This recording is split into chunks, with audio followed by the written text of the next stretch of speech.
கிறிஸ்துவனுடைய மரணத்தை நினைவுகூர நாங்கள் கடந்து செல்லுகிறபடியால் கர்த்தருடைய பந்திக்கு நேராக நாங்கள் போகின்றபடியினாலே நாங்கள் லேவியருடைய சுவிசேஷத்துக்கு திருப்பி அதிலே நாங்கள் 4வது அதிகாரத்திலே ஒரு சில வசனங்களை நான் வாசிக்கின்றேன், நீங்கள் கவனித்துக் கொள்ளுங்கள்.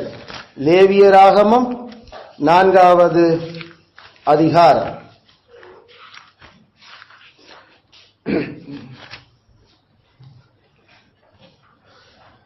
முதலாம் வசனத்திலிருந்து வாசிக்கிறேன், கவனித்துக் கொள்ளுங்கள். பின்னும் கர்த்தர் மோசேயை நோக்கி, நீ இஸ்ரவேல் புத்திரரிடத்தில் சொல்ல வேண்டியது என்னவென்றால், ஒருவன் கர்த்தருடைய கட்டளைகளில் யாதொன்றை அறியாமையினால் மீறி செய்யத்தகாததை செய்து பாவத்துக்கு உட்பட்டால் அறிய வேண்டியதாவது, அபிஷேகம் பெற்ற ஆசாரியன் ஜனங்கள் குற்றத்துக்கு உட்படத்தக்கதாக பாவம் செய்தால் தான் செய்த பாவத்து நிமித்தம் பழுதற்ற ஒரு இளங்காளையை பாவ நிவாரண பலியாக கர்த்தருடைய சந்நிதியில் கொண்டு வர கடவன். அவன் அந்த காளையை ஆசரிப்பு கூடார வாசலிலே கர்த்தருடைய சந்நிதியில் கொண்டு வந்து அதன் தலைமேல் தன் கையை வைத்து கர்த்தருடைய சந்நிதியில் அதை கொல்ல கடவன். அப்பொழுது அபிஷேகம் பெற்ற ஆசாரியன் அந்த காளையின் இரத்தத்தில் கொஞ்சம் எடுத்து அதை ஆசரிப்பு கூடாரத்தில் கொண்டு வந்து தன் விரலை இரத்தத்தில் தோய்த்து பரிசுத்த ஸ்தலத்தின் திரைச்சீலைக்கு எதிரே கர்த்தருடைய சந்நிதியில் 7 தரம் தெளிக்க கடவன். பின்பு ஆசாரியன் அந்த இரத்தத்தில் கொஞ்சம் எடுத்து ஆசரிப்பு கூடாரத்திலே கர்த்தருடைய சந்நிதியில் இருக்கிற சுவந்த தூபபீடத்து கொம்புகளின் மேல் பூசி காளையினுடைய மற்ற இரத்தம் முழுவதையும் ஆசரிப்பு கூடார வாசலுக்கு முன்பாக இருக்கிற தகன பலி பீடத்தின் அடியிலே ஊற்றிவிட்டு பாவ நிவாரண பலியான காளையின் எல்லா கொழுப்புமாகிய குடல்களை மூடிய கொழுப்பையும் அவைகள் மேல் இருக்கிற கொழுப்பு முழுவதையும் 2 குண்டிக்காய்களையும் அவைகள் மேல் சிறு குடல்களிடத்தில் இருக்கிற கொழுப்பையும் குண்டிக்காய்களோடு கூட கல்லீரலின் மேல் இருக்கிற ஜவ்வையும் சமாதான பலியின் காளையிலிருந்து எடுக்கிறது போல அதிலிருந்து எடுத்து அவர்களை தகன பலிபீடத்தின் மேல் தகனிக்க கடவன். காளையின் தோலையும் அதன் மாம்சம் முழுவதையும் அதன் தலையையும் தொடைகளையும் அதன் குடல்களையும் அதன் சாணியையும் காளை முழுவதையும் பாளையத்துக்கு புறம்பே சாம்பல் கொட்டுகிற சுத்தமான இடத்திலே கொண்டு போய் கட்டளையின் மேல் போட்டு அக்கினியினாலே சுட்டரிக்க கடவன். சாம்பல் கொட்டியிருக்கிற இடத்திலே அதை சுட்டரிக்க கடவன் என்பதே கர்த்தருடைய வார்த்தை. கர்த்தர் இந்த வேத பகுதியை நமக்கு ஆசீர்வதித்து தருவாராக. ஆமென், ஆமென். சகோதரரே, நாங்கள் தொடர்ச்சியாக லேவியருடைய சுவிசேஷமாகிய இந்த 5ஆகமத்தில் உள்ளடங்குகிற லேவியர் ஆகம புஸ்தகத்திலிருந்து கிறிஸ்துவே அந்த புத்தகத்தினுடைய சுவிசேஷம் என்கிறதை நாங்கள் படித்துக் கொண்டு வருவோம். அதிலே ஒவ்வொரு காணிக்கையாக நாங்கள் படித்து வாரோம். அதிலே நாங்கள் முதலாவது படித்த காணிக்கை சர்வாங்க தகன காணிக்கை. சர்வாங்க தகன காணிக்கை அது கிறிஸ்துவே என்றும் அது ஆநிரைகளின் காணிக்கையாகவும் பறவைகளின் காணிக்கையாகவும் கொடுக்கப்பட முடியும் என்பதையும் நாங்கள் பார்த்தோம். அந்த ஆநிரைகளில் அல்லது அந்த பலிகளிலிருந்து நாங்கள் பல சத்தியங்களை கற்றுக்கொண்ட நாங்கள் அதன் குறிப்பாக ஒவ்வொரு மனுஷருடைய பொருளாதார அளவுக்கு ஏற்ற விதத்திலே ஆண்டவர் 3 பலிகளை தகன பலிகளாக கொண்டு வரலாம் என்று வகைப்படுத்தினார் என்று நாங்கள் விளங்கியிருந்தோம். எல்லா அந்த பலியினுடைய ஒட்டுமொத்த அந்த பொருள் எங்களுக்கு இப்ப அதில் இருந்து நாங்கள் படிக்கிற எங்களை நாங்கள் அது இந்த பலியாக மாற வேண்டும் என்று சொன்னால் அது என்ன என்கிறதை நாங்கள் பார்க்கிற பொழுது எங்களுடைய ஒட்டுமொத்த இருப்பும் கர்த்தருக்குரியது. ஒட்டுமொத்த இருப்பும் இந்த பூமிக்குள்ள நாங்கள் வந்தது வாழ்றது இனிமேல் நித்தியமா இருக்க போறது எல்லாமே கர்த்தருக்கு தான் சொந்தமானது. அதனால எங்களுக்கு சொந்தமா ஒன்றுமே இல்லை, நாங்களே எங்களுக்கு சொந்தம் இல்லை என்ற முக்கியமா நாங்களே எங்களுக்கு சொந்தம் இல்லை. நாங்கள் முழுக்க முழுக்க கடவுளுக்கு சொந்தமானவர்கள் என்றத தான் நாங்கள் அந்த பலியிலிருந்து மனசுல பதிக்க வேண்டும். அந்த பலி கிறிஸ்து தான். கிறிஸ்து எப்படி தானே தனக்கு சொந்தம் இல்ல, தான் பிதாக்கு தான் சொந்தமானவர் என்றத அவர் அந்த பலியினூடாக காட்டினாரோ, அந்த பலியிலிருந்து காணிக்கையிலிருந்து நாங்கள் இமிட்டேட் பண்ண வேண்டியது, நாங்கள் அதுல இருந்து பிரதிபலிக்க வேண்டிய பாடம் நாங்களும் எங்களுக்கு சொந்தமான ஆக்கள் அல்ல. உங்கள் ஆவியினாலும் சரீரத்தினாலும் தேவனை மகிமைப்படுத்துங்கள். இரண்டாவது பலி அல்ல இரண்டாவது காணிக்க. எப்பயுமே நமக்கு தெரியும், படிச்சனாம முதலாவது காணிக்க தகன பலியத்தான் இருக்கும். தகன பலி செலுத்தாம வேறு எந்த காணிக்கையும் செலுத்த இயலாது. அது நாம முதலாவது படிக்கிற பாடல் அது எப்பயுமே தகன பலி பாடல். அப்ப அதுல ஆண்டவரே நீர்தான் எல்லாமே உமக்குத்தான் புகழ், நாங்கள் உட்பட எல்லாமே உமக்குத்தான் புகழ்ச்சி செலுத்துறோம். அதான் அந்த அதுல நாங்கள் தகன பலி கர்த்தருக்கு செலுத்துவோம் என்று வந்தவுடன் நாங்கள் முதலாவது செலுத்துற தகன பலி தான். அடுத்தது நாங்கள் போஜன பலியை பற்றி படிச்ச நாங்கள் மீட் ஆஃபரிங் போஜன காணிக்கை. போஜன காணிக்கையும் கிறிஸ்து தான். போஜன காணிக்கையும் கிறிஸ்து தான். கிறிஸ்து பிதாவினுடைய சித்தத்தை நிறைவேற்றி அதுதான் தந்த சாப்பாடு என்று சொல்லி அந்த சாப்பாட்டாலே தன்னையே அவர் கடவுளுக்கு ஒப்பு கொடுத்து கொண்டிருந்தார். அதே போல நாங்கள் கிறிஸ்துவ பின்பற்ற நாங்களும் அந்த காணிக்கையிலிருந்து பிரதிபலிக்க வேண்டிய அந்த பொருள் எங்களுக்கு உண்டாயிருக்கிற பொருள்கள், எங்களுக்கு உண்டாயிருக்கிற சம்பாத்தியங்கள், எங்களுக்கு உண்டாயிருக்கிற சொத்துகள் எல்லாம் கடவுளுடையது. அதனால விளைபொருள்கள், நாங்கள் உற்பத்தி செய்கிற எங்களுடைய உழைப்புகள், அதுகள் எல்லாமே கர்த்தருடையது. அதைத்தான் நாங்கள் போஜன காணிக்கையினூடாக நாங்கள் படிச்சுள்ளோம். அதனால நாங்கள் ஆண்டவர் எங்களுக்கு தந்த அந்த உழைப்புகள், அதுல எங்களுக்கு ஆண்டவர் தருகிற எங்களோட சொத்துக்கள்ல இருந்து நாங்கள் எல்லாம் முதலாவது ஆண்டவர் கொண்டு வா. உன் விளைவின் முதல் பலனால் கர்த்தரை கனம் பண்ணு. நீதிமொழி. உன் விளைச்சலினுடைய முதல் பலன் எப்பவுமே கடவுளுக்கு வரும். அதனுடைய அர்த்தம் முதலாவது நீ தர்ற பலன் எல்லாமே உங்களோடதுதான். அதுல முதலாவது நான் அறுத்துமா கொண்டு தந்திருக்கிறேன். அது நீர் எனக்கு தந்தது, நானும் என்ற வயலும் என்ற நிலங்களும் என்ற ஆடு மாடலும் எனக்கு இருக்கிற சகலதும் உம்மோடது. அதனால அதனூடாக நாங்களும் இப்ப அதை பிரதிபலிக்கிறோம். எங்களுடைய சொத்துகள் எங்களுடையதல்ல, எங்களுடைய சொத்துகள் கர்த்தருடையது. அதனால அந்த சொத்துகளுக்கு நாம ஆண்டவர் முழுக்க கேட்டாலும் கொடுக்கறதுக்கு நாங்கள் ரெடியா இருக்கிறோம். ஆனா ஆண்டவர்கிட்ட முழுக்க கேட்கல. ஆண்டவர் அதுல 10 முதல் கேட்கிறார். அதை விட ஒவ்வொரு விளைச்சலிலையும் அவர் எங்களுக்கு முதல் பலனை தன்னை கனப்படுத்துறதுக்காக கொண்டு வர சொல்லி இருக்கிறார். அதை நாங்கள் எங்களுடைய போஜன பலிகளினூடாக செலுத்துறோம். அதுல எங்கிற தரங்கள், எங்களுக்கு தரப்பட்டிருக்கிற உழைப்புக்கான திறமைகள், அதெல்லாம் போஜன பலியோட சம்பந்தப்பட்டது. போஜன பலியோடு அதைத்தான் நாங்கள் இரண்டாவதாக நாங்கள் அந்த பலியை நாங்கள் செலுத்துறோம் ஆண்டவருக்கு. ஆண்டவரே, நாங்கள் வந்திருக்கிறோம் இந்த இடத்துல உண்மை சந்திக்கிறது சகன வலிக்கு அடுத்தது எங்களுக்கு உண்டாயிருக்கிறதுலாம் உம்மோடது. நாங்கள் எங்களுடைய சொத்துகள், பொருட்கள், பண்டங்கள், பிள்ளைகளோட உம்மை சேவிக்க நாங்கள் வந்திருக்கிறோம் என்று நாங்கள் அதை இரண்டாவதாக தேவனுக்கு செலுத்துறோம். அதான் நாம் ஆண்டவன் இரண்டாவது கதைக்கிறார். ஆகிய அது போஜன பலி. மூன்றாவது நாங்கள் படித்தது பானபலி. பானபலி அது கிறிஸ்துவன் பானபலியும், கிறிஸ்துதான் பலி, கிறிஸ்தன் பான காணிக்கையினுடைய பொருள். அவர் தன்னை தேவனுக்கு முன்பாக ஊற்றினார்.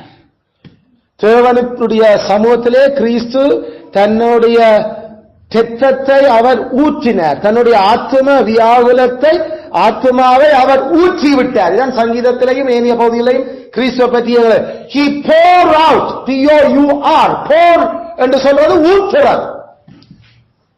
அதுல கிறிஸ்து தன்னை தேவனுக்கு முன்பாக ஊற்றினார்.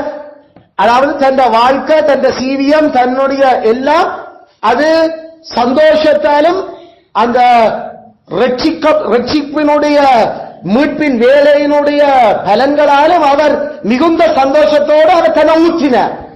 யாரின் காரியமாய் போவான்? இதோ புத்தகத்தில் என்னை குறித்து எழுதியிருக்கு, நானே போறேன். அவ்வளவு உற்சாகமா அவ்வளவு விருப்பமா அவர் தன்னை அந்த காணிக்கையில ஊற்றினார். அவர் அழுது கொண்டு வரையில ரட்சிக்க போறோம், ஐயோ நான் சாக போறேன், அவர் மிகுந்த சந்தோஷத்தோட ஊற்றினார்.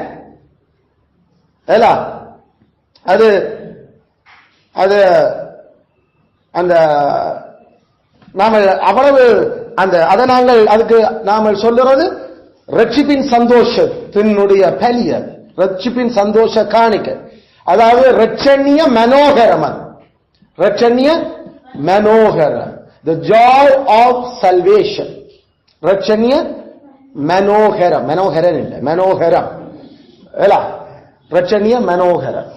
அதான் தாவீது, நான் என் ரட்சிப்பின் பாத்திரத்தை சுமந்து கொண்டு என்ற சேவனை நான் சேவன் என்ன, அதன் மதுபான மதுசார பலி, அதனால ஆண்டவருடைய சமூகத்துல அந்த காணிக்க பலிய ஊத்துறது, அதே நேரம் ஆண்டவருடைய சமூகத்திலே அதை குடிச்சு அதால அவர்கள் திளைச்சு அவர்கள் அதுல நிறைஞ்சு கர்த்தர் எங்களுக்கு எவ்வளவு நன்மையை செய்திருக்கிறார், கர்த்தர் எப்படி எங்களை இவ்வளவு ரட்சிப்பை தந்திருக்கிறார், இவ்வளவு மீட்பு எவ்வளவு சந்தோஷம் என்ற அந்த ரட்சிப்பின் மனோகர காணிக்கை அது.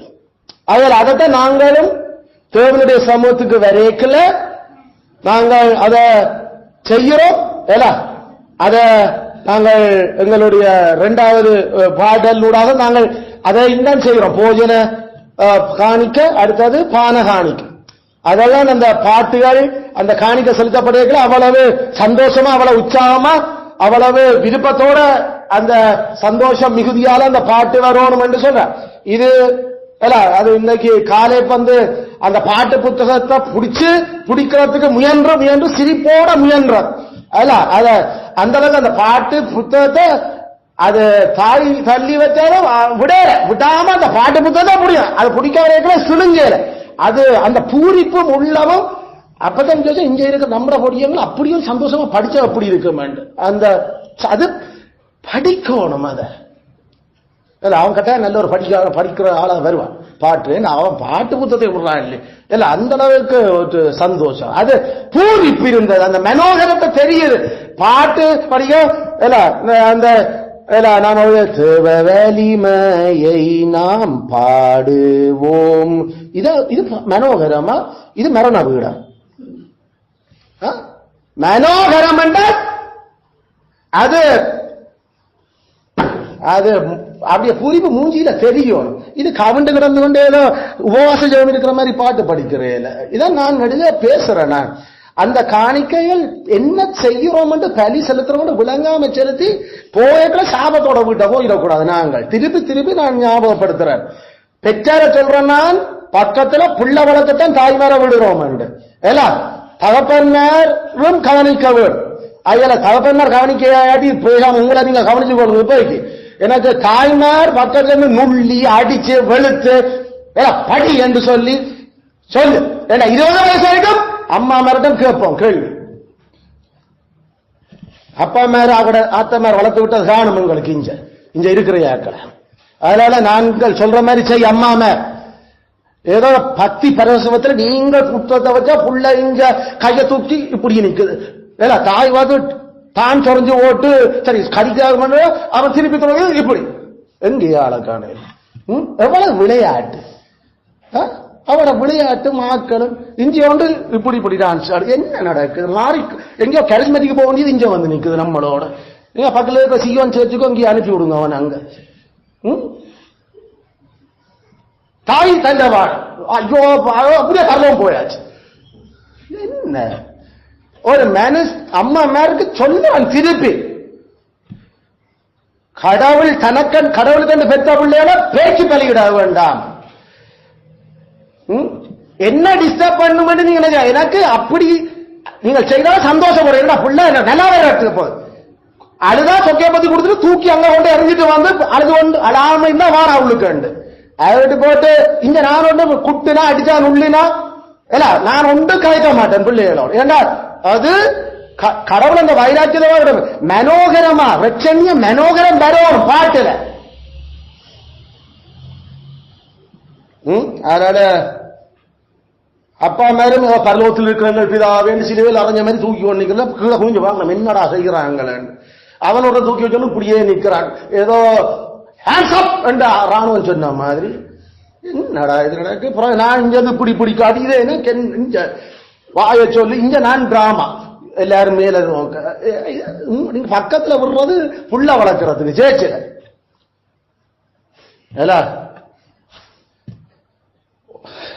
இது குறையோணும்டா வீட்டுல ஒழுங்கா ட்ரெயின் பண்ணணும் வீட்டுல ட்ரெயின் பண்றது இல்லையாடி இங்க வந்தாலும் ட்ரெயின் பண்ணு இங்க சத்தம் கொஞ்சம் கூட தூக்கி கொண்டு சொக்கைய பத்தி கொடுத்துரு அங்கேயே தூக்கி விட்டு போட்டு வந்துரு இங்க வந்தா வாழாமன்னு சொல்லு அவ்வளவுதான் இங்க எங்களுக்கு சாமியில் இருக்கு இப்ப அவருக்கு தலைய என்னோட இருந்தா போல செல்ல சொல்ற கெத்த அது தகப்பன் தான் பக்கத்துல பட்டாரன்ற தாயும் முதல் கவனிங்க சரி பிள்ளைக்கு என்ன வேர்க்குதோ வேண்டிட்டு நானும் திருப்பி விளையாட்டு இதுல மனோகரன் நான் கேட்டார் அதனால பலி செலுத்தி கொண்டிருக்கிறோம் பாட்டு படிக்கிறோம்டா 4 பாட்டு 4 பலி செலுத்தான் வாரம் நாங்கள் கர்த்தருடைய சமூகத்துக்கு என்ன பலி தான் பலி முதலாவது பேர்ன்ட் ஆஃபரிங் இரண்டாவது மீட் ஆஃபரிங் மூன்றாவது ட்ரிங்க் ஆஃபரிங் அடுத்தது நாம பார்க்கிறது சமாதான பலி நோ பீஸ் ஆஃபரிங் சமாதானம் அது இன்றைக்குதான் சின் ஆஃபரிங் பீஸ் ஆஃபரிங் சமாதான பலி சமாதான பலியும் கிறிஸ்துவே அவர் தேவனோடு நம்மளை ஒப்புரவாக்கும் அந்த சமாதானத்தை உண்டு பண்ணுகிற ஆக்கினை அவருக்கு மேல விழுந்தது அவர் அந்த சமாதானத்தை உண்டு பண்ணுற காணிக்கையாக தன்னையே அவர் அதுக்கு ஒப்பு கொடுத்தார் சமாதான காணிக்க கிறிஸ்து சமாதான காணிக்கையில் நாம என்ன படிச்சனாங்க சமாதான காணிக்கைன்றது ஆண்டவர் என்னோட சமாதானமா இருந்த அவர் சொன்னபடி வாழ்ற இந்த வாழ்க்கையினுடைய எல்லாம் அவர் ஆசீர்வதிச்சு கொண்டு போவார் என் ஆண்டவரோட நான் சமாதானம் இல்லையோ அவர் நான் கையிட்டு செய்கிற விஷயங்களை ஆசீர்வதிக்க மாட்டேன் அதான் சமாதான பலி அதுல ஆண்டவரோட சேப்பா ஆக்கிற பலிதான் அது ஏற்கனவே ஆண்டவர் எங்களுக்கு தந்த நன்மைகள் நாம் அவரோட நல்லா இருந்ததால அவர் எங்களுக்கு தருகிற அந்த பலன்களை நினைச்சு அவருக்கு நாம செலுத்துற பலியாக அது இருக்கலாம் அல்லது இனிமேல் செய்ய வேணும் என்று நாம கெஞ்சிக்கொண்டு மனதில அந்த பேரம் நிறைஞ்சு ஆண்டவரே இவ்வளவு நல்லவரா இருந்தது இந்த விஷயத்திலும் எனக்கு நல்லவரா இருந்து என்னோட சமாதானமாயிருந்திடும் எனக்கு எதிராக எதிரிகள் எழும்புறத நீர் இல்லாமலாக்கும் எனக்கு எதிராக முரண்பட்டு எழும்புகிற சூழ்நிலைகளை இல்லாமலாக்கும் ஆண்டவரே உம்முடைய சமாதானம் என்னோட இருக்கட்டும் அதுதானே தாவீது சாவுலோட பிரச்சனைப்பட்டதை கேட்டது நான் ஆண்டவரே உமக்கு சமாதான பலி செலுத்த வேணும் என்றா செலுத்துறேன் அல்ல ஆண்டவரே என்னோட அது சவுல் நான் உண்மையில நீர் என்னோட பிரச்சனையா இருக்குல்ல பிரச்சனை இல்லாமல் இருக்கிறது நான் பலி செலுத்துறேன் அந்த பலி சமாதான பலி அல்ல சமாதான கடவுள் என்னோட சமாதானம் ஷலோம் கடவுள் உனக்கு சமாதானத்தை கட்டளையிட கடவுள் சமாதானம் ஏன்னா கடவுள் மேல நம்மளோட சமாதானம் கடவுள் சமாதானமா எப்ப இருப்ப இந்த 10 வார்த்தைகளுக்கு நாம மனசார நேர்மையோட கீழ்படுத்தி கொண்டிருந்தார் அவர் நம்மளோட சமாதானம் ஆனா நமக்கு தெரியும் நாமெல்லாம் அறியாமலே எத்தனையோ 10 கட்டளையினுடைய விஷயங்களை மீறுறோம் அதுல லேசில அவரோட சமாதானம் நாமளே நாம சமாதானம் உண்டு ஆனா ஆண்டவருக்கு தான் தெரியும் உங்களோட சமாதானம் இல்லை அதனால நாங்கள் அதுக்காக அதைத்தான் நாங்கள் ஜபம் என்று சொல்லுறோம் மண்டாட போறோம் கெஞ்ச போறோம் சமாதான பலியில நாங்கள் சொல்ற கர்த்தருடைய ஜெபம் உட்பட அந்த ஜெப பலி அது ஜெப பலி என்று சொல்லப்படாம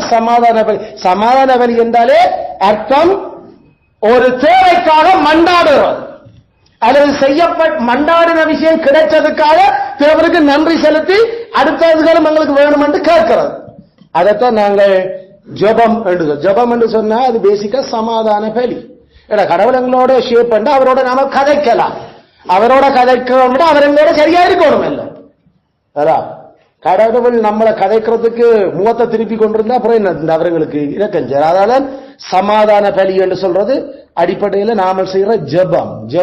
எங்களுக்கு ஏதோ ஒரு தேவைகளை நாம ஆண்டவர்கிட்ட போய் சொல்லி அவர்கிட்ட இருந்து அதை பெற போறோம். ஆயால அதைத்தான் நாங்கள் இப்ப இமிட்டேட் பண்ணோம். ஆயால எங்களுடைய ஜெபங்கள் ஜெபம் ஏறெடுக்கப்படல, அது போதகருடைய ஜெபமா இருக்கலாம், அல்லது நாங்கள் எல்லாரும் சேர்ந்து எடுக்கிற கத்தர் கற்பித்த ஜெபமா இருக்கலாம்.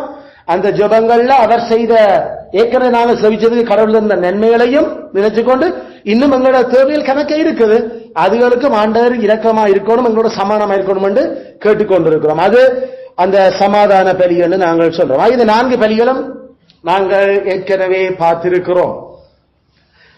நாங்கள் கடந்த கர்த்தருடைய பந்தியில லேவியராமன் 4ஆம் அதிகாரத்தை ஆரம்பிச்சாங்க. அதுல நாங்கள் சின் ஆஃபரிங்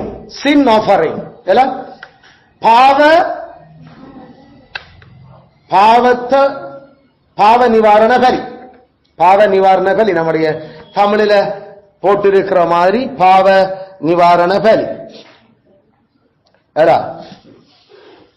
அதனால அந்த பாவ நிவாரண பலியை குறித்து நான் போன முறை அத முக்கியமான சில சத்தியங்களை அதில் விளங்கி கொண்டிருந்தோம். பாவ நிவாரண பலி என்று சொல்லுறது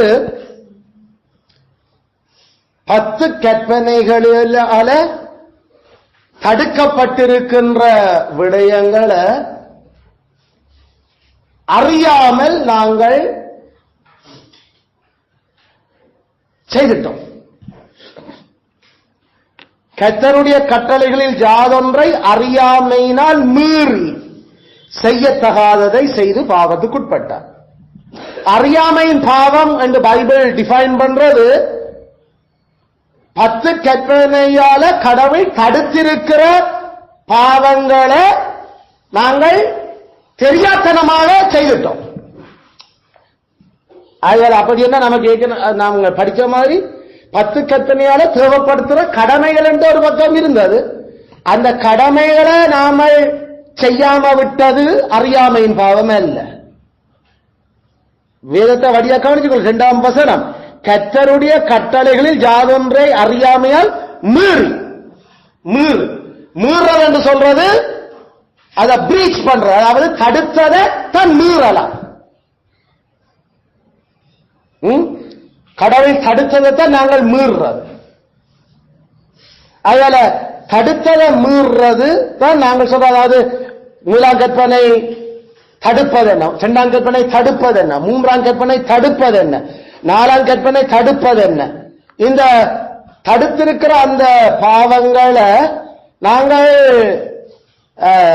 கவனிக்காம அதை ஒரு நான் சொல்ல அயத்து போய் கொஞ்சம் அது ஸ்லிப் பண்ணி அல்லது நாங்கள் வேணுமென்றே செய்ய அதுகள் வேணுமென்று மீறோம் நாங்கள் மீறல, அது அறியாமையால் மீறப்பட்டு அதற்கு செலுத்தப்பட வேண்டிய பலிதான் இந்த பாவ நிவாரண பலி. இதுல நாங்கள் 3ஆம் வசனத்திலிருந்து 12ஆம் வசனம் வரைக்கும் நாங்கள்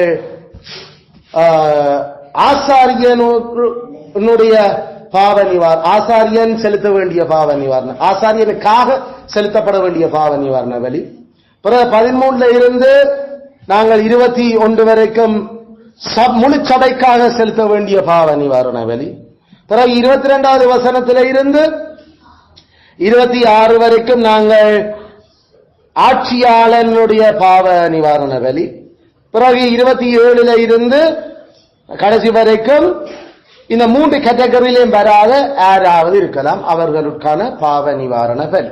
அது அவர்கள் கடவுள் தடுத்திருக்கிறத அறியாமையால மீறிட்டு செலுத்தப்பட வேண்டிய விஷயங்களை ஆண்டவர் கதைக்கிறார். இப்ப இன்றைக்கு நாங்கள் குறிப்பாக பார்க்க போற விஷயம், குருக்கள் செய்தால் குற்றம் இல்லையோ. இதான் தலையங்கம். குருக்கள் செய்தால் குற்றம் இல்லையோ. தமிழ்ல ஒரு பழமொழி ஒன்று இருக்கு, அது இந்து சமயத்திலிருந்து வந்திருக்க வேணும். அந்த அஞ்ஞான மார்க்கத்திலிருந்து குருக்கள் செய்தா குற்றம் இல்லை.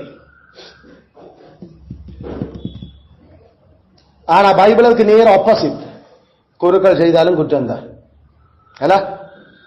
அபிஷேகம் பெற்ற ஆசாரியன் செய்தாலும் அது குற்றம், பாவம் தான். அவன் சாகாம இருக்கணுமோ பலி செலுத்துவான் கணக்கா. அதனால குருக்கள் செய்தாலும் குற்றம் தான் என்று வேதம் சொல்லுது.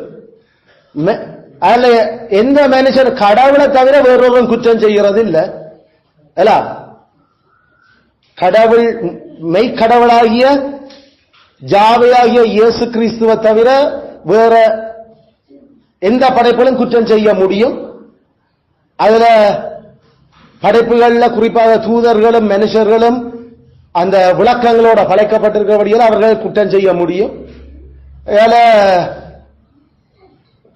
தாவீதின் வம்சத்தில் பிறந்த கன்னிமரியாளுக்கு பிறந்த நாசரேத்தூர் இயேசுவை தவிர மனுஷர்ல ஆதாமிலிருந்து வர்ற எல்லாரும் குற்றம் செய்ய முடிஞ்சாக்கள், குற்றவாளிகள். அது ஆதி பெற்றாரால வந்த குற்றமாயிருக்கலாம். அதை விட குருவானவர் ஆன பிறகும் அவர் குற்றம் செய்யலாம். அப்ப குருக்கள் செய்தபடியா குற்றம் இல்லாம போகார். குருக்கள் செய்தபடியால அது குற்றம் இல்லை என்று பைபிள் ஒரு நாளும் கதைக்க இல்லை. மூப்பனானவனுக்கு விரோதமாக ஏதாவது பிராது வருதுண்டா என்ற அர்த்தம் என்ன? பரிசுத்தர் சொல்றார், மூப்பன் பாவம் செய்யலாம். மூப்பனுக்கு எதிராக கேஸ் கொண்டு வர போறேன். மூப்பன் பாவமே செய்யாத முழுமையடைஞ்ச பரிசுத்தவான் இல்லையா அவர். அதனால அவரும் பாவம் செய்யலாம். அப்படி பாவம் செய்திருக்கிறார் என்றதுக்கு 2-3 சாட்சிகள் இல்லாம பிராது கூட எடுக்காது, கேஸ் கூட எடுத்துடாது. அப்ப அதனால சொல்ல வர்றது என்ன? குருக்கள் கூட குற்றம் செய்ய முடியும், குற்றம் செய்யலாம், செய்வினம். ஆண்ட சொல்ற அறியாமையாலாவது குற்றம் செய்வாங்க. விளங்கோ? அதனால நாம படிக்கிறது கிறிஸ்துதான் இந்த பலி, கிறிஸ்துதான் இந்த பலி. ஆனா அவர் பாவமே செய்யாத குரு, பாவமே இல்லாத குரு. அவர் நமக்காக அந்த காணிக்கையை செலுத்த வேண்டியிருந்தது. ஆனா இந்த கிறிஸ்துவ காட்டுறதுக்கு அந்த பிரதான ஆசாரியன் அபிஷேகம் பெற்றியால் ஒரு பிரதான ஆசாரியன் தான். மத்தியாக்களுக்கு அபிஷேகம் இல்லை அவர்களுக்கு. அதாவது நாம சொல்ற தலையின் மேல் எண்ணெய் ஊற்றி அபிஷேகம் பண்ணி வைக்கிறது அது அரசன் ஆசாரியன் தான் அந்த விஷயம். அல்லது நாம தீர்க்க தரிசிகளையும் அப்படி அபிஷேகம் பண்றோம். அதுல பிரதான ஆசாரியனுக்கு தான் அந்த அபிஷேக தைலம் இருக்கும். அவருக்கு உதவி செய்ற ஏனைய ஆசாரியர்கள் இருப்பினும் அவர்களுக்கு மேல அபிஷேக தைலம் ஒன்றும் இல்லை.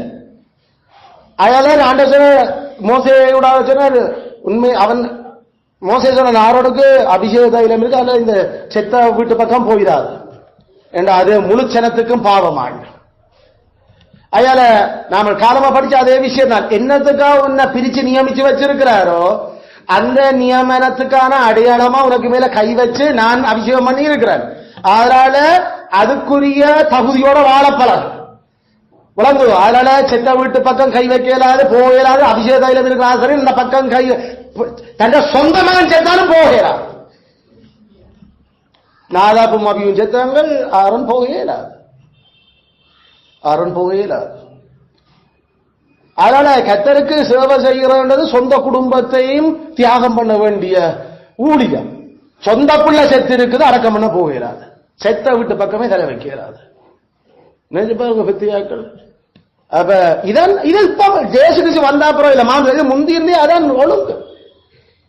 பிரதான ஆசாரியர் இப்ப நாம கதைக்கிறோம் பிரதான ஆசாரியரை பற்றி தான். அந்த பிரதான ஆசாரியனாக ஆரோனுடைய குடும்பத்தில் இருந்து வர்ற வாரிசுகள் அபிஷேகம் பெற்ற ஆசாரியன். அவன் பாவம் செய்யலாம், வேணுமென்று பாவம் செய்ய இல்லை. கடவுளுடைய கட்டளைகளில் யாதொன்றை அறியாமையால் மீறி செய்யத்தகாததை அவர் செய்ய முடியும். அதனால குருக்கள் செய்தாலும் அது குற்றமே, குருக்கள் செய்தாலும் அது குற்றமே. ஆனா அது குற்றம் என்றது வேதபூர்வமாக 10 கற்பனையினால நிரூபிக்கப்பட வேண்டும், அது உணர்த்தப்பட வேண்டும். அந்த அது sin of ignorance என்று நாம சொல்லலாம். பாவ நிவாரண பலி என்ற விட அறியாமையின் பலி, அது அறியாமையின் பாவத்தின் பலி, sin of ignorance, அறியாமை பாவத்தின் பலி, அறியாமை பாவத்தின் பலி. அது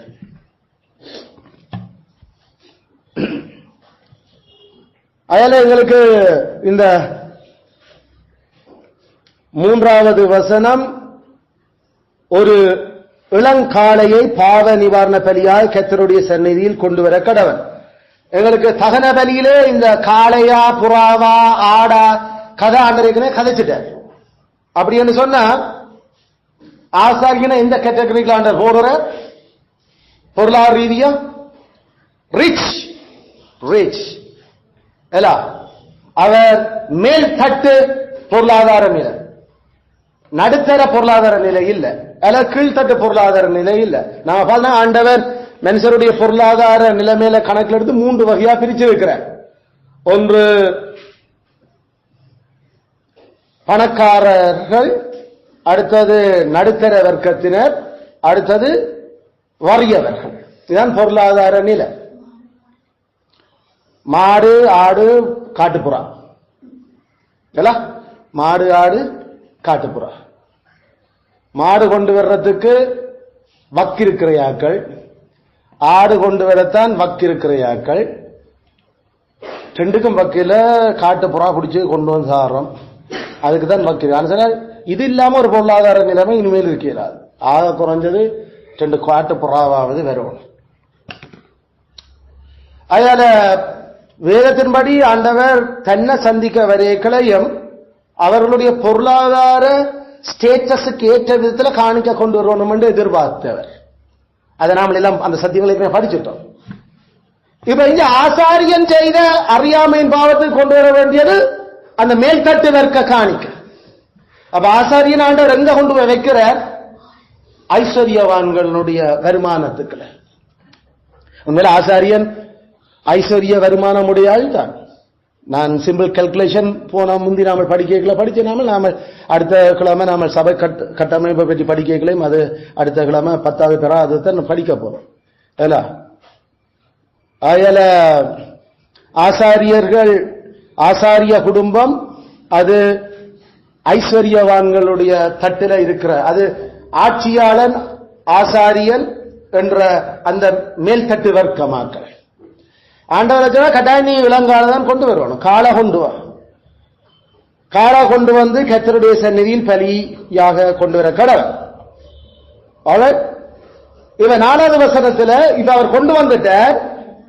அவன் அந்த காளையை ஆசரிப்பு கூட வாசலில கர்த்தருடைய சந்நிதியில கொண்டு வந்து அதன் தலைமேல் தன் கையை வைத்து கர்த்தருடைய சந்நிதியில் அதை கொல்ல கடவுள். அதன் மேல கையை வைக்கிறது, பிறகு அதை கொல்லுறது. அந்த 2 விஷயம் தான் நமக்கு அதுல அது எங்களுக்கு சர்வாங்க தகன வரியிலேயும் சொல்லப்பட்டது. ஒன்று அட்டான்மெண்ட், அட்டான்மெண்ட் அதாவது அட் ஒன் என்றால் 2 பேரும் ஒரே நிலைக்கு வந்திருக்கிறீர்கள், ஒரே அடியா ஒரு நிலைக்கு மாற்றப்பட்டிருக்கிறீர்கள். at one man ஒன்றாக மாறுதல். அதுதான் நாங்கள் பரிகார பலி என்று சொல்றோம் தமிழில். அடிப்படையில் அது அட்டான்மெண்ட் என்று சொன்னா கடவுளும் நாமளும் ஒன்றா வந்துட்டோம்.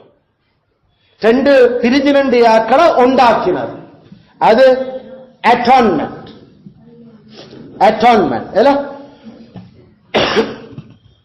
அப்ப அந்த அட்டான்மெண்ட் தான் இப்ப அந்த பலியை கொண்டு வந்து அதை வந்து ஆண்டவருக்கு சொன்னபடியே கொண்டு வந்தது உண்டாகிறது. இப்ப உண்டாகிறது கேட்கல இன்னொரு விஷயம் செய்யணும். அதுல ஆசாரியன் பாவம் அது சாட்டுதல் செய்யப்பட வேண்டும். அந்த குருவான வச்ச பாவம் அது அந்த அவருக்கு பலியாக, அவருக்கு பிரதிநிதியாக இருக்கிற அந்த காளைக்கு மேல, ஆட்டுக்கு மேல, காளைக்கு மேல சாட்டுதல் செய்யப்பட வேண்டும். அதை சாட்டுதல் செய்ய நாம சொல்றது இம்ப்யூட்டேஷன்.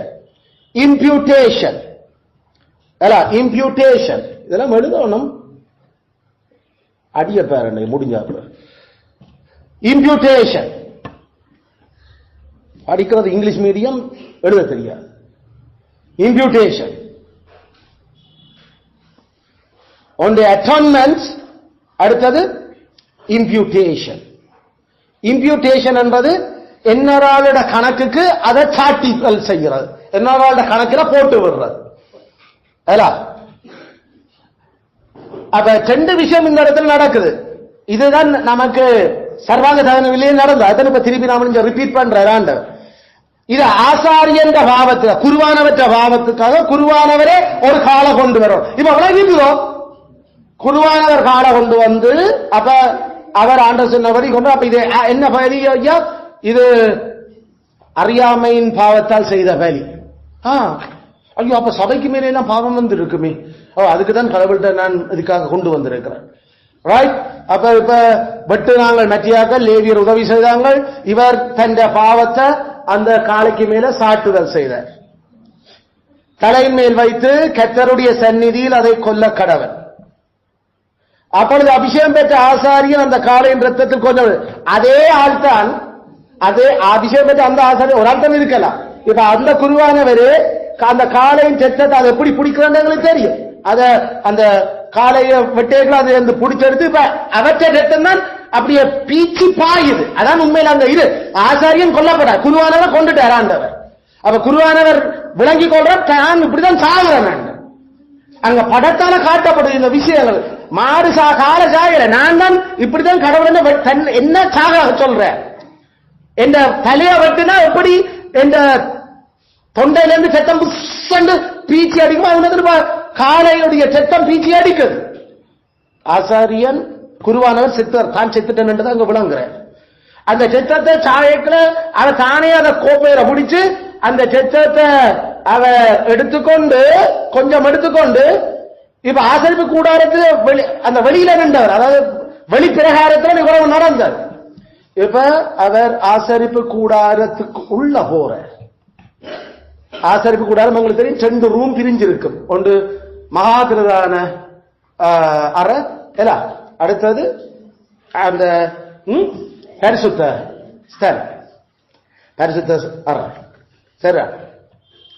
அப்ப மகா பிரதான அந்த அறைக்குள்ள தான் உடன்படிக்கப்பட்டியும் 10 கற்பனையும் அங்கே இருந்து கொண்டிருக்கு. அதுதான் ஆண்டவருடைய அந்த உடன்படிக்கையின் கடவுளா அதை காக்கிறார். அவருடைய மகிமை அங்கே உள்ளுக்கு இருந்தால் அவர் கதைக்கிறதெல்லாம் கேட்கும். அதான் ஒரு திரை மூடி இருக்கு. அந்த முதலாவது அறையில நமக்கு தெரியும் தேவ சமூக தப்பம், குத்து விளக்கு, மேசை, மேசை. அதனால அதான் தேவ சமூக தப்பம் தான் இந்த மேசை. மேசை, குத்து விளக்கு, அங்க ஒரு பொன் பலிப்பீடம், பொன் பலிப்பீடம். சரி. வெளியில இருக்கிறது பெரிய பலிப்பீடம், அது வெளியால. இது உள்ளுக்கு பொன், அதுல சுகந்த வர்க்கம் போடுறது. சுகந்த வர்க்கம் மட்டும் மனசுல எனக்கு போடுற சுகந்த வர்க்கம் வேறு ஒன்றும் செய்யக்கூடாது, இந்த பெர்ஃபியூம் உண்டு. அப்ப இது அங்கதான் போற. அப்ப ஒவ்வொரு ஓய்வு நாளிலையும் இவர் உள்ளுக்கு போவார். அது ஏற்கனவே தெரியும். ஆசிரியம் போய் அந்த தேவ சமூக தப்பம் 12 அப்பத்தை மாத்துறது, எண்ணெய் காலையும் மாலையும் விடுறதுக்கு அவர் ஒவ்வொரு நாளும் போறது. அது நேரம் ஒவ்வொரு நாளும் அந்த சுகந்த வர்க்கம் அதுல போட்டு அது அந்த வாசம் எழுப்பி கொண்டிருக்கிறத அவர் உறுதிப்படுத்துறது. அந்த சுகந்த வர்க்கம் தான் நாம சொல்ற அந்த ஜபம், அந்த போஜன பலியினுடைய சமாதான பலியினுடைய விஷயம். அவர் ஒவ்வொரு நாளும் ஒவ்வொரு ஓய்வு நாளும் அதுக்குள்ள போற.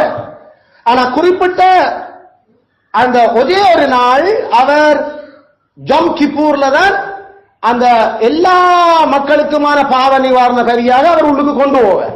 அது அவருடைய ஜூலை மாசம் பெறுறது இல்ல, ஜூலை 10. அது வருஷத்துல ஒருக்காது நடக்கிறது. ஆனா இங்க கவனிச்சு கொள்ளுங்க, இங்கேயும் அந்த அறியாமை செய்த குருவானவர் தண்ட பாவத்தை உணர தொடங்கின உடனே ஆண்டவர் சொல்லுறார், நீ அந்த ரூமுக்குள்ள போ. அந்த ரூமுக்குள்ள போய் என்ன செய்யறது அடுத்தது கதைக்க தொடங்க. குருக்கள் செய்தாலும் மகா குற்றம் தான் அது. அது ஆசாரியன் செய்தாலும் மகா குற்றம், சபையார் செய்தாலும் மகா குற்றம். அது இவன் செய்தாலும் எல்லாருக்கும் முன்னுக்கு தான் இந்த விஷயம் போகும். விளங்குதோ? ஏண்டா இது மீற தடுத்திருக்கிற விஷயத்தை மீறினது. அதான் அந்த பாயிண்ட். நாம சொன்னாமல் செய்ய சொன்னதை நாம செய்யாம விட்டு இருந்தா அதை திருப்பி சரிப்படுத்தி திருப்பி செய்திடலாம். ஆனா செய்யக்கூடாது என்று சொன்ன ஒரு விஷயத்தை செய்துட்டோம் என்றா அதை திருப்பி வாபஸ் வர இயலாது. நான் அதை அண்டு பண்ணேராது. அதாவது நாம கம்ப்யூட்டர் சொல்ல அதை செய்த திருப்பி அண்டு பண்ணி விடா அதை செய்ததை இல்லாமல் ஆக்கி விடுறது. ஆனா செய்ய வேண்டிய கடமையை செய்யாம விட்டுட்டோம் என்றா நாம அதை திருப்பி செயல்படுத்தி செய்திடலாம் மக்களுக்கு. ஆனா செய்யக்கூடாததை செய்துட்டு திருப்பி என்னோட வாபஸ் வர்றது. அதனால ஆண்டவர் அந்த பாவத்தை வல தெளிவாக டீல் பண்ணுறார். அறியாமையால் செய்யப்பட்ட பாவத்துக்கு அவர் அந்த முதலாவது ரூமுக்குள்ள போறான் ஆசாரியன். சரியா? முதலாவது ரூம். அந்த முதலாவது ரூம்ல போய் அந்த கொண்டு போன சித்தத்துல இதான் அந்த குருவானவர் தானே சித்தமா போற அந்த அபிஷேகம் பெற்ற தன் விரலை சித்தத்தில் தோய்த்து பரிசுத்த ஸ்தலத்தின் திரைக்கு எதிரே கர்த்தருடைய சந்நிதியில் 7 தரம் தெளிக்க கடவர். அப்ப திரைச்சீல உள்ளுக்குதான் இருக்குது, அதுக்கு முன்னால 7 தரம் தெளிக்கிற. அப்ப அந்த கேட்டுல படைக்க அந்த தெளிக்கிற ரத்தம் என்ன செய்யும்? வலிஞ்சு ஓடும். அது நிலத்தில அது விடும். டாட் யோசிப்பாருங்க. சும்மா தெளிச்சோன்னா அது அப்படியே ஓடி கீழே விடுது. 7 தரம் தெளிக்கும். பின்பு ஆசாரியன் அந்த ரத்தத்தில் கொஞ்சம் எடுத்து ஆசரிப்பு கூடாரத்திலே கர்த்தருடைய சந்நிதியில் இருக்கும் சுவந்த தூபபீடத்தின் கொம்புகளின் மேல் பூசி. அப்ப உள்ளுக்கு இருக்கிற அந்த கோல்டன் ஆல்டர் இருந்ததല്ലോ, அதன் சுவந்த வர்க்கம் செய்ய போடப்படுற அந்த இதுல 4 மூலையில 4 கொம்பு இருக்குது. அந்த கொம்பில அவர் பூசோடும் அந்த ரத்தத்தை பூசி காளையினுடைய மற்ற ரத்தம் முழுவதையும் ஆசரிப்பு கூடார வாசலுக்கு முன்பாக இருக்கிற தகன பலிபீடத்தின் அடியிலே, அப்ப அந்த ரூமை விட்டு வெளியில வந்து அந்த பலிப்பிரகாரத்தில் இருக்கிற வளமையா பலி செலுத்துற அந்த தகன பலிபீடத்தின் பலிபீடத்துக்கு ஊத்துற மிச்சத்தை. சரியோ? பாவ நிவாரண பலியான காளையின் எல்லா கொழுப்பும் ஆகிய குடல்களை மூடி இருக்கிற கொழுப்பு, அவைகளின் மேல் இருக்கிற கொழுப்பு முழுவதையும் 2 குண்டிக்காய்களையும் அதாவது சிறுநீரகங்களையும் அவைகள் மேல் இருக்கிற சிறு குடல்களிடத்தில் இருக்கிற கொழுப்பையும் குண்டிக்காய்களோட கூட கல்லீரலும், இதான் நாம சொல்ற லிவர், அந்த கல்லீரல் அதுல இருக்கிற ஜவ்வையும் எப்படி சமாதான பலியின் காலையிலிருந்து எடுக்கிறது போல. அப்ப ஆண்டவர் சமாதான பலியை வேணுமென்று இங்க வந்து காட்டுறார். சமாதான பலி கடவுளும் அவரும் இப்ப சரி சமாதானம் ஆயிட்டோம். ஆண்டவர் ஒரு நாளும் இப்ப ஆசாரியனை இனி தனக்கு எதிரியா பார்க்க போறதில்லை. சமாதானம் நான் என்னோட. அப்ப ஆண்டவர் இந்த சமாதான பலியை வேணுமென்று அந்த இன்ட்ரோடியூஸ் பண்ற அத. அப்ப அங்க என்ன நடக்குது? ஆண்டவர் எங்களுக்கு என்மேல இருந்த கோபத்துல செய்யாம இருந்த ஆசீர்வாதங்கள், தடுத்த ஆசீர்வாதங்களை கடவுள் இப்ப தர போறேன். அல்லது நான் அவன் எதிர்பார்த்திருந்திருக்கக்கூடிய நன்மைகளை ஒரு நாளும் தடுக்கப்பட்டிருந்த கர்த்தர் அதை இனிமேல் சரி நான் சமாதானம் நான் உனக்கு தார் என்று சொல்லி தர. அப்ப இதைத்தான் சமாதான பலியை போல இங்கேயும் அந்த காலையில் எடுத்து அவரை தகன பலிபீடத்தின் மேல் தகனிக்க கடவுள். காளையினுடைய தோல், அதன் மாம்சம் முழுவதையும், அதன் தலை, அதன் தொடை, அதன் குடல்கள், குடலுக்குள்ள இருக்கிற அதனுடைய கக்கா சாணி, காளை முழுவதையும் எடுத்துக்கொண்டு பாளையத்துக்கு புறம்பே, அதாவது சேர்ச்சியை விட்டு வெளியில் அவர் போல் அங்க எல்லா தூரத்தில் அது இருக்கும். அங்க போய் ஆனா அங்கிருந்து பார்த்தா ஆசரிப்பு கூடாதுன்னு தெரியும். அப்ப அவ்வளவு ஒரு கால தூரம் போய் அங்க சுத்தமான இடத்திலே கொண்டு போய் அங்க கட்டளைகளின் மேல போட்டு அக்கினியாலே சுட்டரிச்சு கடவன். சாம்பல் கொட்டிருக்கிற இடத்திலே அதை சுட்டரிக்க கடவன். அவை வேறு போவார். அதையும் கொண்டு மெட்டாக்களை ஹெல்ப் பண்ணிடும் போய் அவர் அங்க புல் சாம்பலாக்கி போட்டு வருவார். ஒன்னும் சாப்பிட இதுல ஒன்றும் இல்லை. அங்க அந்த செயலை செய்ய செய்ய பார்க்க என்ன மண்டைக்குள்ள ஓடிக்கொண்டிருங்க. கடவுளே நான் இப்படித்தான் சாம்பலா இருக்க வேணும். கடவுளே நீர் உமாக்கு எதிராக செய்த மீறுறத அறியாமையால் மீறுறதுக்கு கூட நான் இப்படித்தான் தூள் தூளா போயிருக்க வேணும். கடவுளே நீர் எவ்வளவு நல்லவர், எங்களுக்கு இப்படி ஒரு ஒரு ஒரு காளைய பிரதிநிதியா வச்சு வேலையை முடிச்சிருக்கிறேன். அந்த காளை கிறிஸ்துவே. கிறிஸ்துவே அவர் இல்லாட்டி குருவும் சரி. அதனால இந்த குரு பாவத்தை மன்னிக்கிறதுக்கு அவருக்கு அதிகாரம் இல்ல. குருவே தண்ட பாவத்தை மன்னிக்கிறது கடவுள்கிட்ட மன்னிப்பு கேட்க வேண்டியது புறையன் அவர் சன்ன போல சகமன் சென்ற பாவத்தை மன்னிக்க அவருக்கு யார் அதிகாரம் கொடுத்தாரு? பைபிள் அங்கே இருக்குது. தண்ட பாவத்துக்கே மன்னிப்பு வேண்ட வேண்டிய கதியில கிடக்கிறவர் என்னென்று சொல்லுங்கள் உங்கள் பாவத்தை கொம்சம் பண்றது நீ யாரா பாவத்தை மன்னிக்கிறது உனக்கு அதிகாரம் தந்தது? போப்பே இப்படி தூள்தூளா போக வேண்டியால் காடினலும் குருமாருமே இப்படி தூள்தூளா சாம்பலாக வேண்டிய ஆக்கள், போதகர் மேலும் மூப்பர்களும் இப்படித்தான் சாம்பலாக வேண்டிய ஆக்கள். தங்கட பாவத்திலிருந்தே தங்களை காக்க நாதி இல்ல. கிறிஸ்துதான் அவர்களுக்கு பலி காளையாக வேண்டிய நிலையில அவ மத்தியாக்கிட பாவத்தை மன்னிக்கிறதுக்கு தாங்களுக்கு அதிகாரம் இருக்குதாமா? மரியாளும் அந்தோனியாரும் சூசி அப்புறம் தங்கட பாவத்துக்கே கிறிஸ்துவ கெஞ்ச வேண்டி இருந்தது. அவைய மத்தியாக்கிட பாவத்தை மன்னிப்பிடும். புனிதர்கள் பாவத்தை மன்னிக்க மண்டாடுவீர். நம்ம முதல் புனிதரை சொல்லி தங்கட பாவத்தை மன்னிக்க மண்டாட சொல்லி எவ்வளவு பைபிளுக்கு முரணான சிந்தனை ஓட்டங்கள். குருக்கள் செய்தா குற்றம் இல்ல, குருக்கள் பாவங்களை மன்னிக்கலாம். பைபிள் அறியாத உபதேசங்கள் இதுகளெல்லாம். இப்படி சாம்பலாக வேண்டிய இவ்வளவு பப்ளிக்ல நடக்குது. ஆசாரியன் காலை கொண்டு வரைக்கல அங்க வந்து வெளியிட்ட நான் உற்சாக வரி கொண்டு வந்திருக்கிறேன் ஆண்டவருக்கு பிறகு கொண்டு வந்தது அறியாம செய்த பாவத்துக்கு சொல்லத்தான் வேணும். நாங்கள் அறியாம பாவம் செய்திருக்கிறோம். பப்ளிக்கா தெரியும் பாவம் செய்திருக்கிறார். அங்க இருக்கிற மெச்சா ஆட்கள் அதை செய்ய வெட்ட குறையாக தெரியும். இதுதான் அவர் உள்ளுக்கு ஏனைய நீ தகன வழி உள்ளுக்கு போக தேவையில்லை. நீ வழியில வச்சு தகன வழி செய்யறமே அந்த பிரதான ஸ்தல பரிசுத்த ஸ்தலத்துக்குள்ள போற ஐயோ அது நான் குற்றம் செய்திருக்கிறேன். அப்ப பப்ளிக் தெரியும் குற்றம் செய்திருக்கிறார். ஒழிச்சு மறைச்சில்ல குருக்களுடைய பாவம் குற்றங்கள் மறைக்கப்பட்டு கொம்சம் கொடுக்கிறது இல்ல. பப்ளிக்ல தெரியும் குற்றம் செய்திருக்கிறது விஷயம் விளங்குதா? அது அப்படியே மறைச்சு போடுங்க. அது பிரச்சனை இல்லையோ. குருக்கள் பைபிள் குருக்கள் பாவம் செய்தா அறியாம செய்தா கூட அது பப்ளிக்காத்தான் செய்யப்படணும். மன்னிப்பு கேட்கணும். கடவுள்கிட்ட போய் மன்னிப்பு கேளாத. கடவுள் சொன்ன மாதிரி செய். ஏன் அது சபையார் எல்லாரையும் பாதிக்க போறோம். பாவம் உனக்கு தரப்பட்ட ஆத்மாக்கள் எல்லாரையும் நாசமாக்க போகுது அந்த பாவம். அதனால அது பப்ளிக் ஸ்பெக்டாக்கிள் எல்லாரும் பார்த்து கொண்டிருக்கிற இவரே குண்டிக்காய்களும் அந்த கொழுப்புகளையும் தலையையும் மாம்சம் எல்லாம் எடுத்துக்கொண்டு மற்ற ஆட்களோடு சேர்ந்து உணவு தூரம் கொண்டு போய் கட்டையில் அடுக்கி எட்டிய வச்சு சாம்பல் ஆக்கி போட்டு வரும் வரைக்கும் பிரதான ஆசாரியனுங்க அவர் பலி செலுத்திடுவார் தன் குற்றத்துக்காக. அதனால பாஸ்டர்மார் செய்தா பாவம் செய்தா பாவம் இல்லாம அது போகாது. அது பாவம் தான், அது குற்றம் இல்லை. அறியாமத்தான் அவங்க மெய்யான கடவுளால தெரிவு செய்யப்பட்டு கடவுளால வரமளிக்கப்பட்டவங்க தெரிஞ்சு கொண்டு லேசில பாவம் செய்ய போறது இல்ல.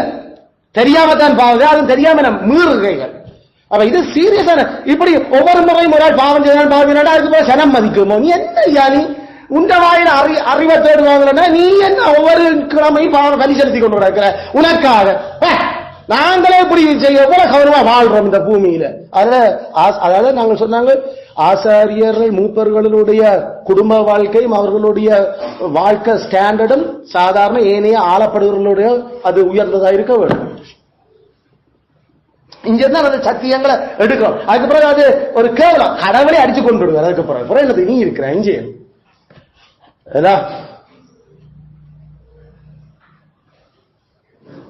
குருக்கள் செய்தபடி ஆண்டவர் சத்தம் போடாம விடையில் அதை நான் மன்னித்துக் கொள்ளுவேன் விடு. ஆண்டவர் மன்னிக்கிற கதை இல்ல, இப்படித்தான் சாகணும். அதனால அதை செய். விளங்குதோ? பிரதான ஆசாரியனுக்கும் அந்த கால கிறிஸ்துவே போதகர்மாருடைய பாவ அந்த நிவாரண பலியும் கிறிஸ்து தான். போதகர் தான் ஜபிக்கிறார் மற்ற ஆட்களுக்காக பாவ நிவாரணத்துக்காக மண்டாடுவடியால அவற்ற பாவம் அப்படியே மன்னிக்கப்படுறாரு. அவரும் அதே பலிகளை செல்லும். அதுவும் ஃபர்ஸ்ட் கிரேட் பலி செலுத்துவோம். கால பொருளாதாரத்தில் உயர்ந்த நிலை.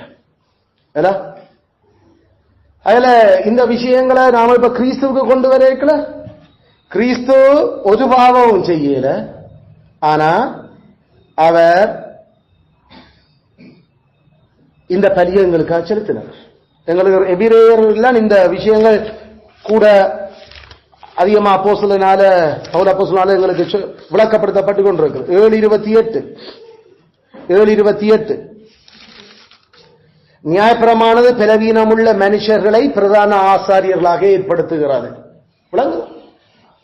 நியாயப்பிரமாணமானது பலவீனமுள்ள மனுஷர்களை பிரதான ஆசாரியராக ஏற்படுத்துகிறது.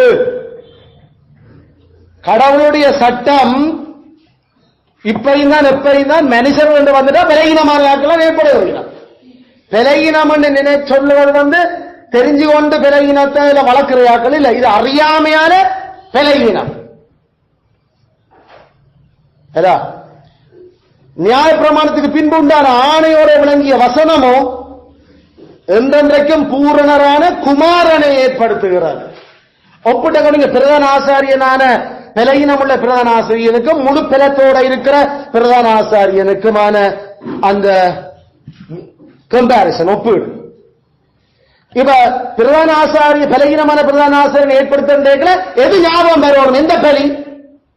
அறியாமையால் செய்த குற்ற நிவாரண பலி. ஏன்னா பிரதான ஆசாரியை செலுத்துற வேற பலிகளை பற்றி எங்களுக்கு தனக்கா செலுத்தணும்னு கதைக்கிறது நாம பார்க்க இயலாது.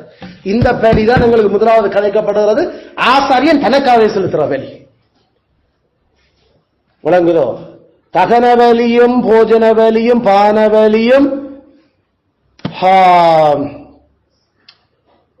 மற்ற சமாதான பலியும் ஆசாரியன் தனக்காக செலுத்துறது இல்லை. ஆசாரியன் மற்றியாக்கள்கிட்ட வேண்டி அது அவர்களுக்கு கொடுத்து அவர் தான் அதுல பங்கெடுக்கிறது பல விஷயங்கள். ஆனா ஆசாரியன் தனக்காகவே செலுத்துற தன் பலகீனத்துக்காக செலுத்துற பலி எங்களுக்கு லேவியராகமம் 4ஆம் அதிகாரம் முதல் 13 வசனத்துல கதைக்கப்படுது. இப்ப அந்த பகுதியை தான் அப்போஸ்தலர் மனதில் வச்சு இங்க இயேசு கிறிஸ்துவாகிய பிரதான ஆசாரியன் ஒப்புடுறார். அப்ப எங்களுக்கு இருக்கிற ஆசாரியன் பாவமே இல்லாம பலவீனம் இல்லாம முழு பலத்தோட இருந்தும் எங்களுக்காக தன்னைத்தானே அந்த ஆடாக அந்த பலியாக ஒப்பு கொடுத்தவர். அது மட்டும் இல்ல, எங்களுடைய ஆசாரியன் அவர் 10:20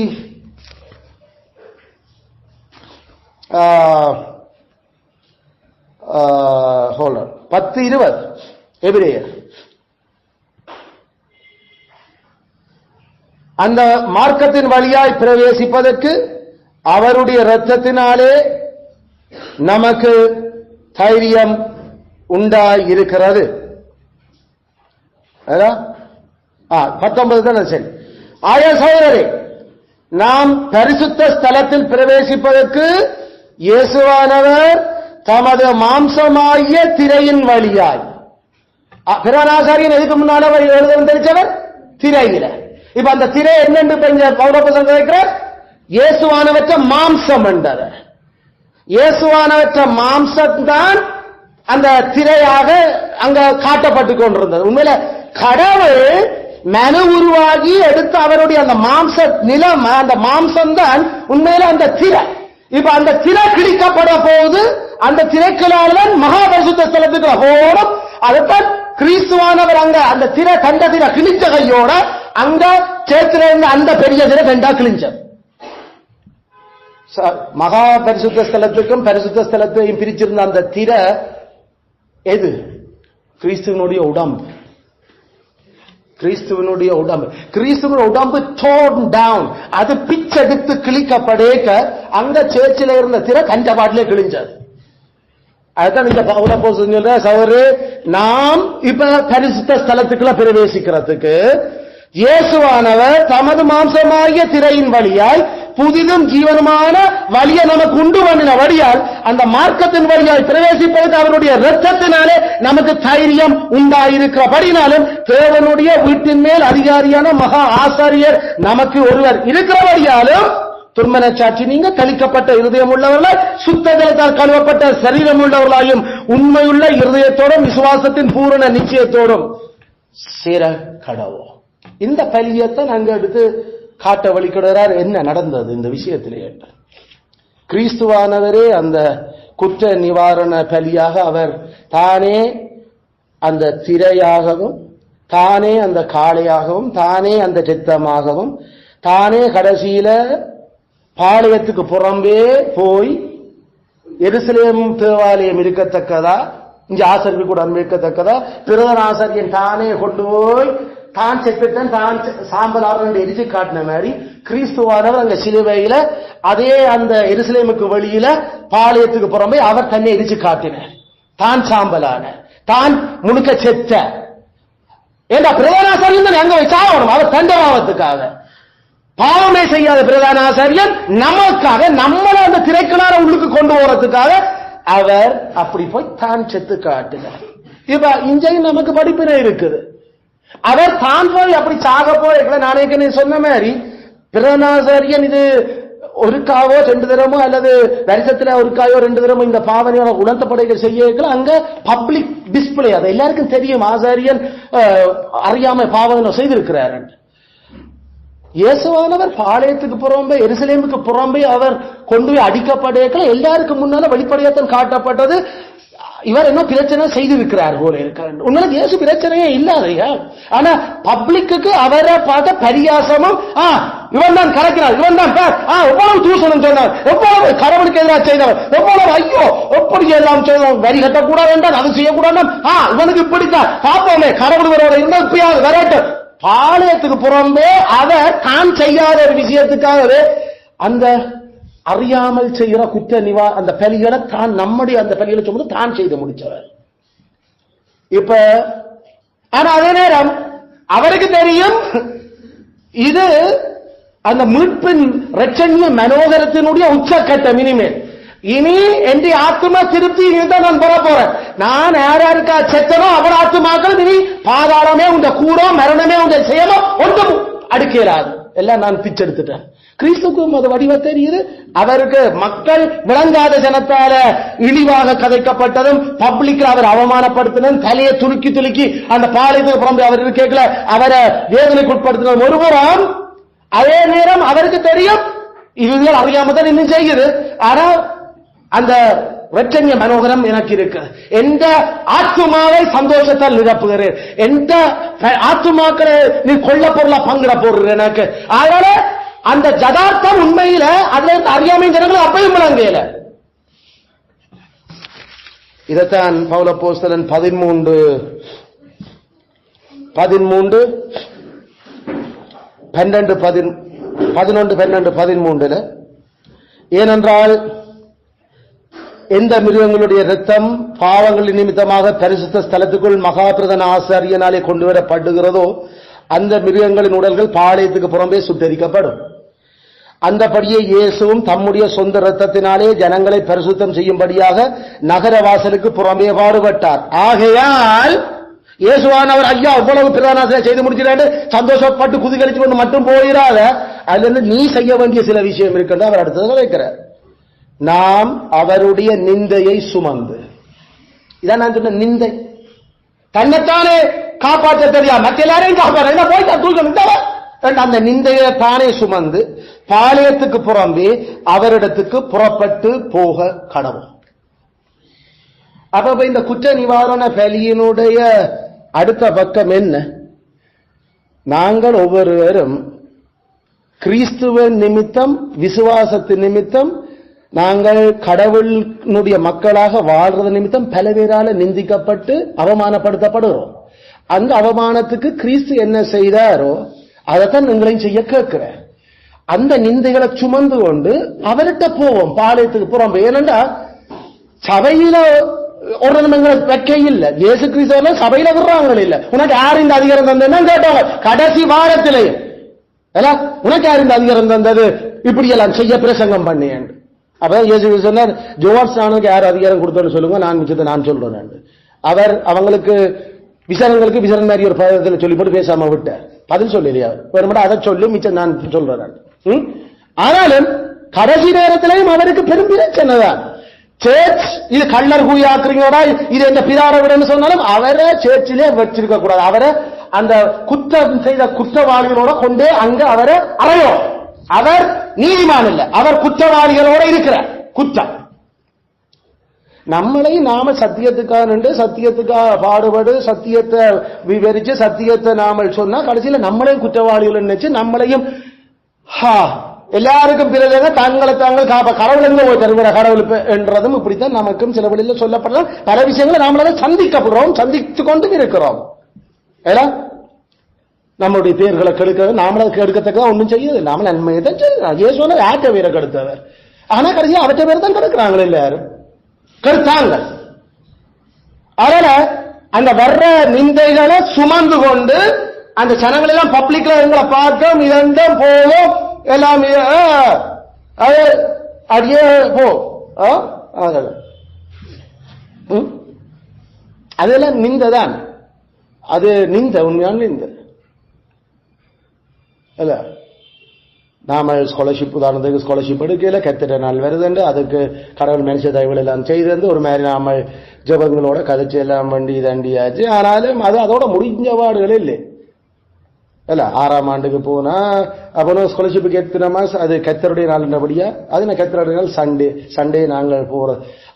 கேள்விப்பட்ட நாங்கள் ஒரு ஆள் எடுக்கலையே, நீதானே அந்த ஆள். அப்பா என்ன செய்கிறார், அப்பா பாஸ்டரா இருக்க. எல்லாரும் இப்ப சேர்த்து தொடங்கிட்டாங்க, எல்லாரும் சேர்த்து தொடங்கிட்டாங்க. அங்க சியோனும் இதெல்லாம் அப்ப உங்களுடைய அப்பா மட்டும் தொடங்கிட்டாரு இப்ப. அப்ப இதெல்லாம் நிந்த உண்மையில இந்த நிந்தையில சுமந்தோன்னு அவர்கிட்ட போக்கணும். வேற என்ன செய்யறது? நாம கிறிஸ்துவுக்காக, அவற்ற சத்தியத்துக்காக, 10 கட்டளைக்காக நாம பாடுபடுறோம். நிந்த சுமந்து போவோம். எங்களுக்கு தெரியுமா அந்த அந்த ரட்சணிய மனோகரம் என்னன்னு?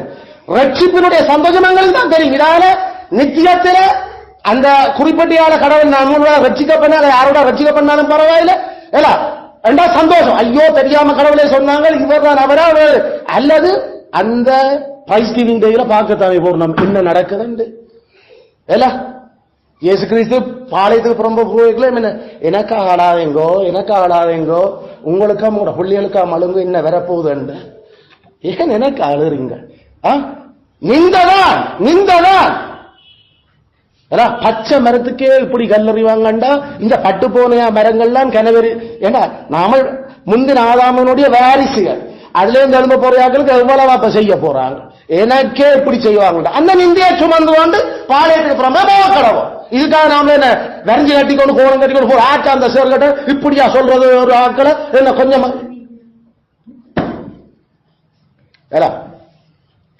ஒரு பக்கம் துக்கம் தான். இன்னும் விளங்கிய சனத்துக்கு அவங்கள கன்ஃபியூஸ் ஆக்கி வச்சிருக்கிறாங்க. தமிழினத்தில் இருக்கிற மதிகேட போதகர் மேல் தகுதியே இல்லாமல் வந்து